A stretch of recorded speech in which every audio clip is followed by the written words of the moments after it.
आपल्याला कोणतीही संधी नको, पण नक्षलवादाच्या विरोधात काम करणाऱ्यांना भत्ता द्या. मुनगंटीवारांची मुख्यमंत्र्यांकडे मागणी. फडणवीसांचं मिश्किल उत्तर. विधानसभा अध्यक्षांची कोपरखळी. उजनी धरणामधून 21,600 क्युसेक्न पाण्याचा विसर्ग. धरणामध्ये सध्या 94% पाणीसाठा. भीमा नदीच्या गावांना सतर्कतेचा इशारा. मराठी लोकांच्या विरोधात गरळ ओकणाऱ्या निशिकांत दुबेची मुंबईमध्ये सुद्धा संपत्ती, तसंच अनेक परप्रांतीय नेत्यांची सुद्धा मुंबईत संपत्ती असल्याची माहिती. उत्तर प्रदेश, बिहार, राजस्थानमधल्या खासदारांचा समावेश. रीलसाठी स्टंटबाजी करणं तरुणाला पडलं महाग. नियंत्रण सुटल्यामुळे 30 फूट खोल दरीमध्ये कार कोसळली. चालक थोडक्यात बचावला. शहापूर येथील मासिक पाळी तपासणीच्या प्रकरणी मुख्याध्यापिकेसह 4 जणांना 14 दिवसांची न्यायालयीन कोठडी. संस्था चालकांसह अन्य शिक्षिका फरार. शोध सुरू, तर आणखी काही दिवस शाळा बंद ठेवण्याचा. नाशिक मुंबई महामार्गावर उलटलेल्या कंटेनर खाली कार दबली.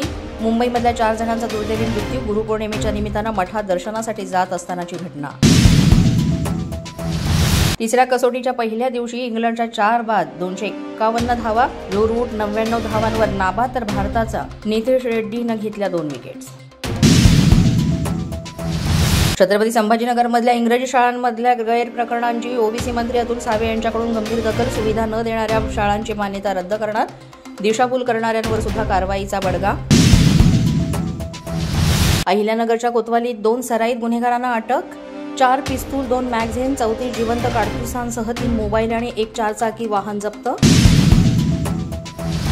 धाराशिवमध्ये आई आणि मुलाकडून पोलीस स्टेशनमध्येच आत्महत्येचा प्रयत्न. खासगी सावकाराविरोधात तक्रार. पोलिसांनी न घेतल्यानं विषप्राशन केल्याची माहिती. पोलीस माझा न्यूजच्या बातमीपत्रात आज इतकंच. तुम्हाला आमचं बातमीपत्र कसं वाटतंय याबाबत अवश्य अभिप्राय कळवा. यासाठी पोलीस माझा न्यूजचं YouTube चॅनल सबस्क्राईब करा. तसंच आमचं फेसबुक, इंस्टाग्राम आणि ट्विटर अकाउंट फॉलो करा. अधिक माहितीसाठी आमच्या www.policemazanews.com या वेबसाईटला भेट द्या. आमचे अधिकृत प्रतिनिधी व्हायचं असेल तर स्क्रीनवर दिलेल्या क्रमांकांवर आजच संपर्क साधा.